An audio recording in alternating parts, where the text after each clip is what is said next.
અને આ બીઝેડ ગ્રુપની જાળ છે કે જે લાંબી થતી જઈ રહી છે, એક પછી એક જિલ્લાઓમાં જાળનો ખુલાસો થઈ રહ્યો છે। આ બાજુ છેક સૌરાષ્ટ્ર સુધી અને આ બાજુ ખેડા જિલ્લા સુધી એનો ખુલાસો થયો છે કે જેમાં એક શિક્ષક પણ એજન્ટ બની ચૂક્યો હતો અને એ શિક્ષક દ્વારા પણ અહીંયા જાળ પાથરવામાં આવી હતી। એની સાથે સાથે બે એજન્ટોનો અહીંયા ખુલાસો થયો છે। એક સેવક નામનો એજન્ટ છે કે જેણે પોતાના જ કઝિન્સને પણ નહોતા છોડ્યા અને 57 લાખ રૂપિયાનું એમનું કરી નાખ્યું હતું, જેમાંથી એમની પાસે માત્ર 25 લાખના જ એગ્રીમેન્ટના પેપર્સ છે। બાકીના રૂપિયા માટે તેઓ અત્યારે હવાતિયા મારી રહ્યા છે।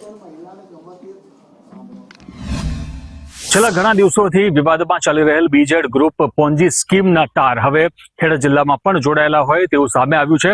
ખેડા જિલ્લાનું કપડવંજ તાલુકા અને કપડવંજ તાલુકાનું ભાગજીપુરા ગામ, ભાગજીપુરા ગામના પોપટસિંહ ચૌહાણ નામના જે એક શિક્ષક છે કે જે ખેડ બ્રહ્મામાં ફરજ બજાવે છે।